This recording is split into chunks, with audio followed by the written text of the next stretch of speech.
Детство проходило в Киеве. Он родился в Киеве и всю свою жизнь сознательно жил в Киеве. Ребенок он был таким любознательным непоседой. Было очень много мальчишек во дворе. В то время все не сидели за компьютерами, все бегали, все играли в какие-то игры. То есть очень много друзей было. Он и рисовать любил, и с самого детства увлекся карате. Я была еще в 5 лет, отвела его даже в секцию, но это было очень рано. Потом уже в 6 начал более, скажем так, постоянно заниматься. Вот.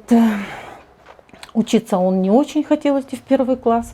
Честно говоря, наверное, рано было тогда в 6 лет отдавать. Но затем все, что его интересовало, все, что ему нравилось, он быстро схватывал и осваивал. Вот он как-то так по жизни четко знал, и я очень довольна была всегда, что вот у него какие-то постоянно есть интересы, увлечения. И, знаете, наверное, инициатором я была. Так как у нас рядом была эта секция, я ходила, посмотрела, и, в принципе, его отвела попробовать, ему понравилось. Ну, как бы я поняла, что там физическая очень хорошо, закалка. Мало того, что физическая, я так немного прочитала, конечно, изучила об этом виде спорта, она психологически вот человека как бы формирует, там очень четкие такие свои устои, понятия, и как бы он не был против, он увлекся, многие друзья с района как бы занимались тоже вместе с ним, и он продолжил. Он организован очень был благодаря этому, он очень пунктуален. Ну, конечно, он и по характеру такой, как бы он любил, правдолюб такой у меня. Он ценил в принципе, вот каждый день. И каждый день он пытался что-то новое сделать. Вот он просто разрывался. То ему интересно то другое. То они ездят в походы всевозможные. Он постоянно снаряжением интересовался, постоянно все готовил, подготавливал сам. Все как бы это... Скажем так, когда не было возможности купить что-либо дорогое, то они как-то сами это все делали. Вы знаете, даже не могу сказать, что родители ему привили эту любовь. У него какой-то интерес очень большой был к истории. С детства помню, куда бы мы ни ездили, он изучал эту местность, по дороге мне рассказывал постоянно истории. Много книг он читал, тоже исторических. Его интересовала очень сильно Великая Отечественная война. То есть он изучил и постоянно читал. У него, то есть, такое было свое независимое мнение. Так как много чего навязывали, еще продолжали навязывать в школах, скажем так, в период его обучения, он это все изучал самостоятельно и спорил иногда даже с учителями. Может быть, еще очень большую роль сыграла, ему повезло с учителями. У него были очень хорошие учителя истории и в школе, и в институте, но в школе тоже в первую очередь. И у него память была очень такая хорошая. Он любил рассказывать, пересказывать, то есть запоминал все прочитанное быстро. То есть это ему было интересно. Да, 14-й год революции, он это очень, конечно, с таким воодушевлением воспринял, с таким подъемом. То есть они пытались все делать, помогать, ездить, и эти шины возить. Конечно, опять же, он немного скрывал от меня половину, но я видела его этот запал, скажем так, сделать все, чтобы помочь, чтобы было лучше, ну, чтобы что-то изменить в стране.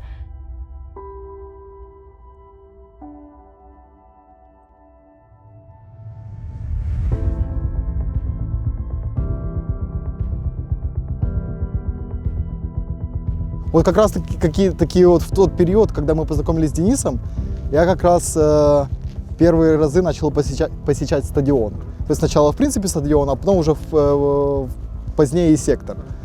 Вот. И во время Майдана мы еще тогда не имели как бы такого контакта. Вот.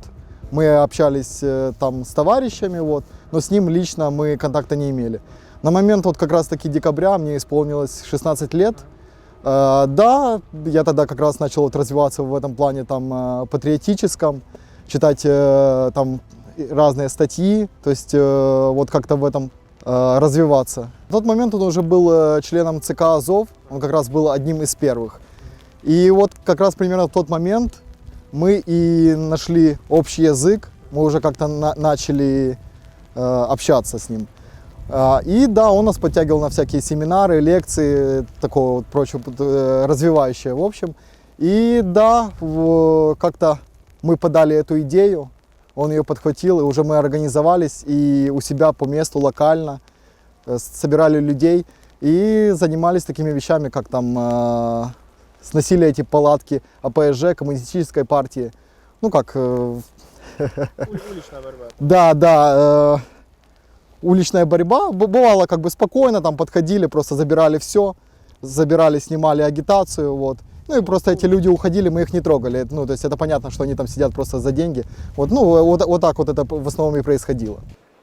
Вы знаете, он по характеру вот и правдолюб, вот такой вот справедливый правдолюб. Он любит правду, не любит унижений, ну, когда к людям относятся в какой-то степени несправедливо.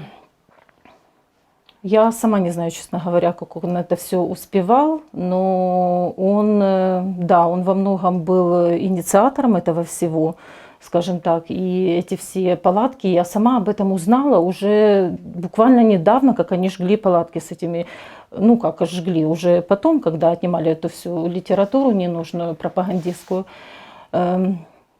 То есть с Семеном писали какие-то сайты, делали, какие-то писали там лозунги. Ну, то есть они, естественно, он не один это все инициировал и делал. Ребята были единомышленники, они все вместе поддерживали его.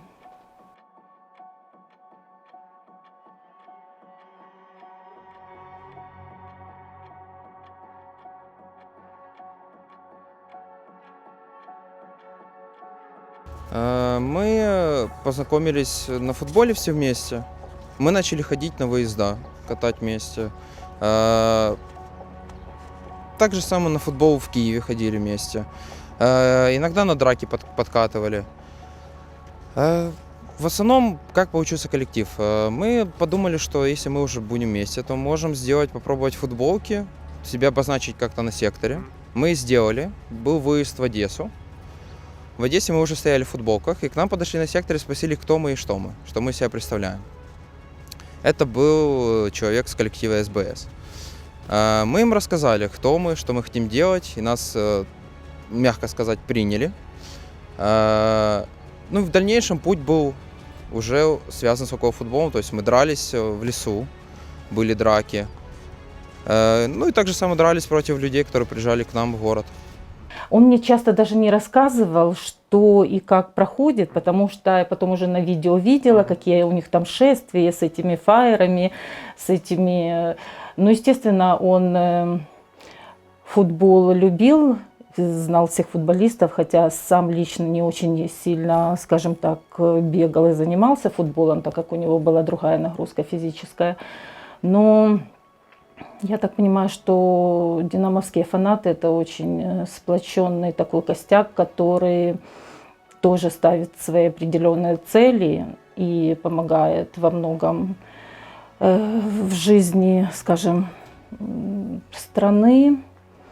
На тот момент, когда я стал посещать сектор, он уже его посещал, и там даже уже пробивал какие-то выезда. Вот. И да, мы посещали, в общем-то, стадион без принадлежности какой-либо группировки. Мы ходили на 41-й сектор, посещали его вместе, компанией. Вот. Никакой еще речи не было там о коллективе. То есть мы любили свой город, свой клуб. И он, в частности, он был довольно таким киевлянином с большой буквы, можно сказать. То есть он хорошо разбирался в истории. И если сказать вот про любимого футболиста, то, скорее всего, такого не было. Он, в принципе, горел желанием... Любил команду в целом, да? Да, он горел желанием вот ее поддержать, клуб родного города. Да, вот изначально какой-то невинный такой интерес. Я вот недавно пересматривала рисунки его на даче. 10 лет он начал рисовать Чернобыльскую зону, сталкерство, там это слово присутствовало. Значит, и как-то он свой интерес начал развивать все больше и больше. Но я к этому спокойно относилась. У него прям были целые тетрадки там бы с его какими-то планами. Он долго, кстати, готовился и планировал свою первую, скажем так, свой первый выход. И он много книг прочитал, прежде чем это сделать, потому что, естественно, это очень, скажем так, волнительно для родителей. И никто бы не хотел, скажем так, прямо желать такого увлечения, скажем, своему ребенку, но он не объяснял. Он не объяснял вот доходчиво, рассказывал об этом, чего стоит, не стоит бояться, как он это будет делать, как он будет осторожен. И я верила ему. И, естественно, не могла ему запретить. Да, вот это как раз часть того, что он был именно киевлянином с большой буквы. Он исследовал, изучал город Киев, он изучал его историю, он исследовал, в общем-то, Киев, его постройки, его подземелья. И так вот подтягивал тоже нас интересоваться вот своим городом, изучать что-то новое. Вот, то есть он был урбанистом, и в эту деятельность также подтягивал нас. Мы с ним лазили на многие заброшенные здания, заброшенные заводы, по мостам, по остальным высоткам, кранам и также по подземельям Киева. Да, он говорил, что там могут поймать, там можно протоколиться, вот, здесь надо быть аккуратным, потому что можно утонуть, могут пойти осадки. То есть да, он изучал это довольно вот, очень хорошо, он разбирался вот в каждой мелочи, куда лучше стоит, когда идти по времени года, где лучше, как обойти, изучал маршруты, изучал схемы, общался там на закрытых форумах уже с людьми, которые этим занимаются уже давно.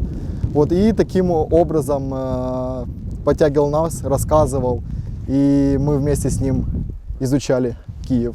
В первый раз он там пошел локально, взял там пару своих друзей, проложили маршрут, значит.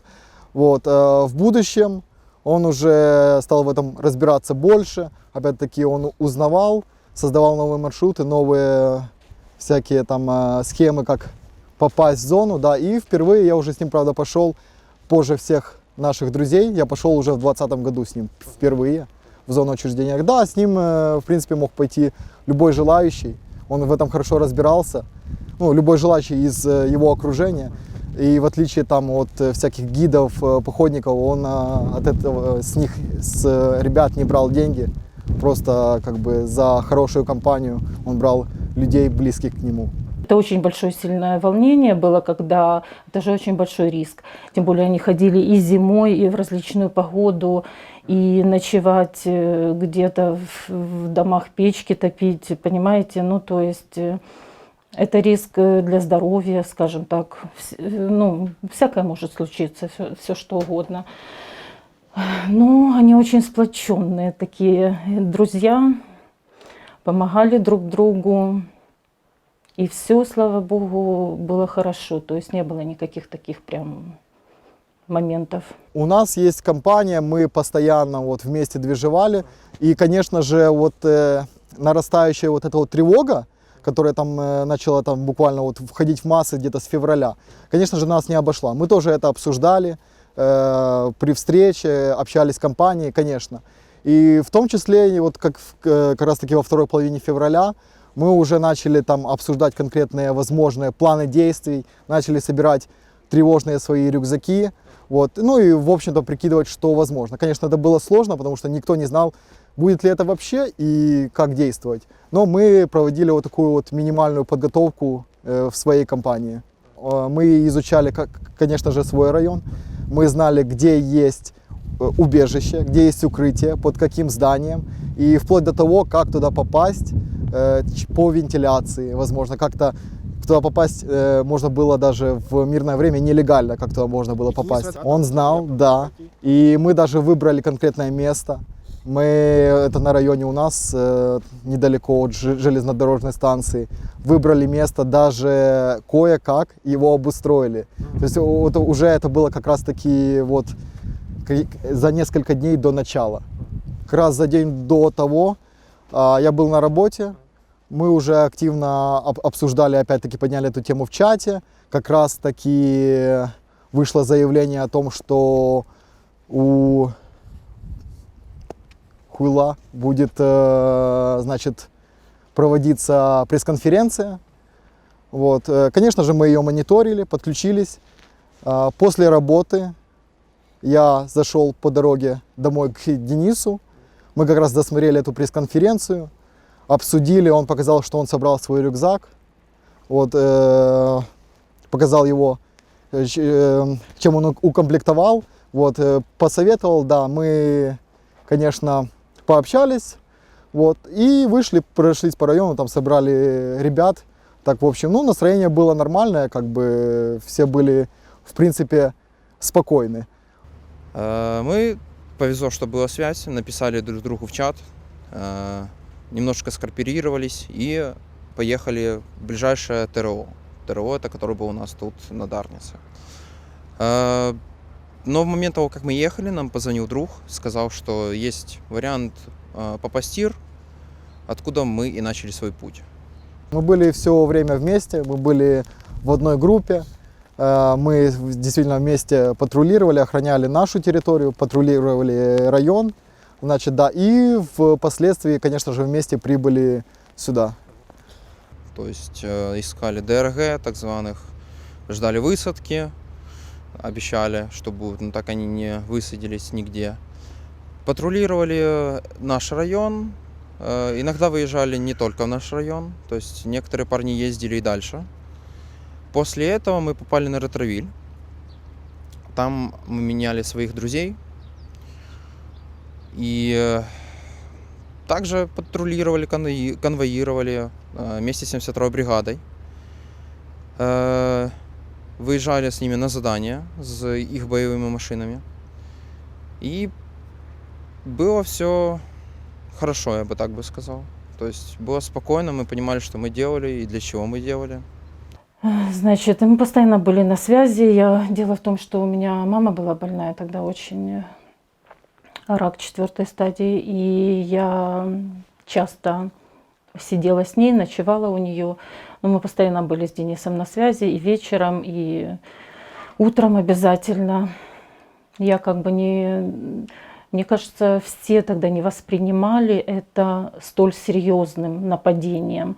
То есть казалось, что это какое-то будет запугивание, которое скоро закончится. Ну, пару недель в начале, месяц там максимум. То есть такой войны никто даже себе представить не мог, что будет такое. Да, Денис, они оставались там ночевать, это было недалеко, на Ленинградской площади здесь. Но там день через день он приходил покушать дома также, так как вначале там было плохо налажено, скажем так, все это формировалось питание. Он приезжал домой, брал кое-что и вещи менял. Но ночевать они оставались там. Он говорил, что они патрулируют улицы. Там еще какие-то задания выполняют. Ну, я была спокойна. Он мне видео сбрасывал, такие маленькие небольшие с комнаты, там, где они находятся. Там вначале было холодное помещение, затем там фирма выделила какое-то им свое здание. То есть я была спокойна. Малые мечты сбиваются. У нас теперь есть конторный Геленваген. Вот это вот ласточка. Теперь конторный Бандера-мобиль. Мало что именно криво. Твоя фигура атлета или что? А ну покажи свою нахуй графики. С другой стороны. Blackwater. 20 марта вечером как раз таки все вернулись с заданий. После ужина мы, как обычно, собрались там вместе. У нас были рядом места. Вот, мы общались, все. И обычно мы вечером выходили, отзванивались родным.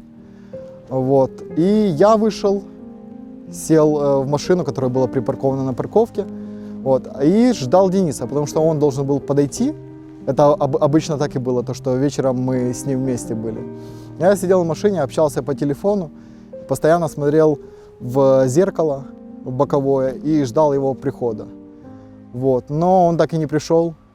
Я ему позвонила где-то около 11 часов. Он мне написал: мам, я на дежурстве, я перезвоню позже. И он сказал, после 12 я освобожусь, перезвоню. Затем он звонил, мы поговорили, было все нормально, никаких предчувствий плохих не было. Ой, и, конечно, он был взволнован, он был взволнован уже более серьезно, это заметили не только я. То есть он уже видел, как бы я не знала об этом, то, что он уже видел, и какие задания они выполняют, и он относился к этому серьезно и понимал, что дальше может быть.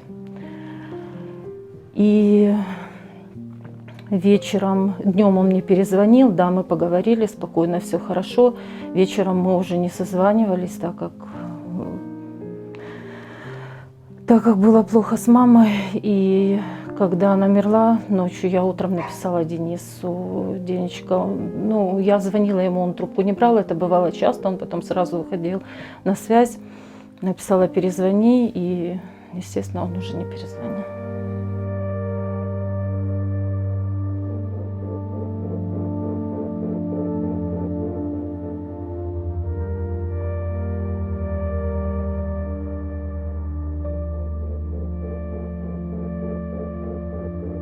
Мою машину перевернуло вместе со мной. Я получил незначительные ожоги, меня посекло осколками. Из машины я выбрался через разбитое стекло. И вот примерно там, где сейчас стоит трактор, стояла машина. Я обернулся, увидел, что уже этого пандуса нет. Он был разрушен. Все горело, взорвался наш боекомплект. Я ушел. И вот примерно где-то этот забор его уже не было, он был повален.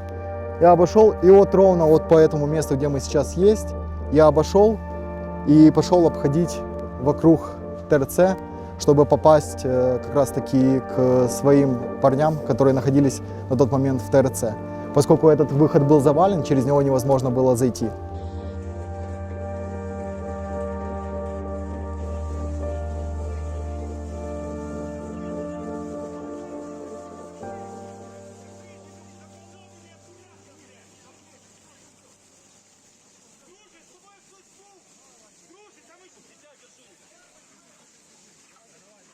Включаю фонарик, смотрю, что происходит. Рядом со мной лежат мои друзья. Был парень, Максим Рехбист. Он подбежал ко мне, так как я звал на помощь. Поднял плиту, я смог вытащить ноги. И начали разгребать завалы и доставать своих друзей. В этот момент я помню, как заходит Ваня. У него лицо было все в крови. Он говорит, что надо делать. Я ему говорю, что тебе надо в скорую, тебе ничего не надо. И отправил его вместе со скорой помощью выйти с ретровиля. Дальше мы разбирали завалы, доставали некоторых парней. В этот момент у нас взорвался боекомплект.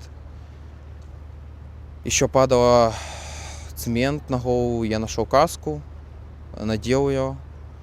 И также разбирали завалы. После этого нам дали команду выйти с ретровиля. Мы вышли все вместе. Понимаю, что некоторых друзей нету. Мы надеялись на самый плохой исход. Это просто под завалом лежит. Было очень плохое, неприятное предчувствие, потому что не было Дениса. Мы все на улице пересчитались, конечно. Мы поняли, что его нет. Надежда, конечно, была, что все-таки с ним все хорошо. Может быть, он где-то тоже был на улице. Может быть, там где-то он отошел, может быть, там где-то еще без сознания, но жив. Вот. Но уже на следующий день утром я проснулся в госпитале. Там со мной были парни из нашей группы, которых госпитализировали на несколько дней раньше. Мне об этом сказали медицинский персонал. Я спустился к ним на этаж, чтобы пообщаться, потому что мой телефон вместе с машиной остались здесь, они сгорели. Я спустился к ним узнать хоть какую-то информацию о том, кто там пострадал, кто остался живых, и они сказали, что Дениса уже нету. И потом пришел день X, когда надо было сообщить родным о смерти Дениса. Это было очень тяжело. Я помню, как мы собирались мыслями, но никак не могли собраться толком. И тогда мы встретили маму Дениса, и ей уже все сказали. Мы рисовали несколько дней, было холодно, и то нам надо было найти сначала проектор, с которого мы срисовывали эти рисунки. Помогали нам друзья с Харькова. Несколько дней рисовали, потому что сначала надо было зарисовать полностью стену, мы грунтовали ее. После грунтовки мы уже рисовали само граффити. И на третий день мы уже купили щебня, засыпали здесь все щебнем, чтобы было более красиво, потому что тут была просто земля и грязь. В принципе, это теперь наша такая как место, куда мы можем прийти, подумать про друзей. Мы их не забываем, но тут можно будет их вспомнить еще лучше. Друзья Дениса, весь его коллектив очень сильно помогли, как морально, так и материально. Это был такой страшный месяц, март. Очень много моих знакомых, да практически все, выехали. И знакомых, и родственников, как бы мы практически одни остались, и сестра моя. То есть, если бы не их помощь, я не знаю, как бы пережила, честно говоря. Это очень трудно, и поэтому я им очень благодарна. Они сделали все и делают, и продолжают делать все для памяти Дениса. Я просто иногда удивляюсь их фантазии, их выдумки, их стремлению что-то придумать, увековечить. И опять же их инициатива была, они связались с профессором Дениса с университета, он написал воспоминания и мурал этот, и постоянно продолжают какие-то делать поступки, чтобы все помнили его. Он жил каждым днем, он говорил, что жизнь непредсказуема, и неизвестно, что завтра может случиться, поэтому он вот каждый день проживал так, как он считает нужным. Очень большое спасибо его преподавателю Каледе Игорю Анатольевичу, профессору истории. Ребята, я так понимаю, подъехали, друзья Дениса, к нему.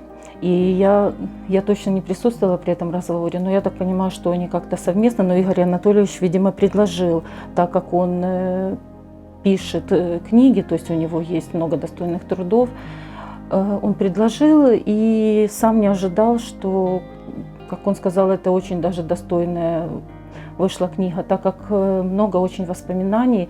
Там собрано это собрание воспоминаний, начиная от его друзей детства, учителей, друзей университета, родных.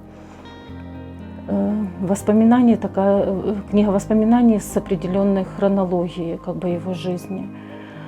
Вот, и я очень ему благодарна, что он так вот быстро, оперативно этим занялся и написал ее. Коллектив будет дальше жить, то есть мы кидать это не будем, так как Гималай бы этого не хотел бы так же, и Денис. Будем поддерживать коллектив, дальше стремиться, во-первых, к победе Украины, а во-вторых, уже к победе на других фронтах в футболе. Лидер станет кто-то из нас. Возможно, у нас будет несколько лидеров. Но дальше будем жить и дальше будем только процветать.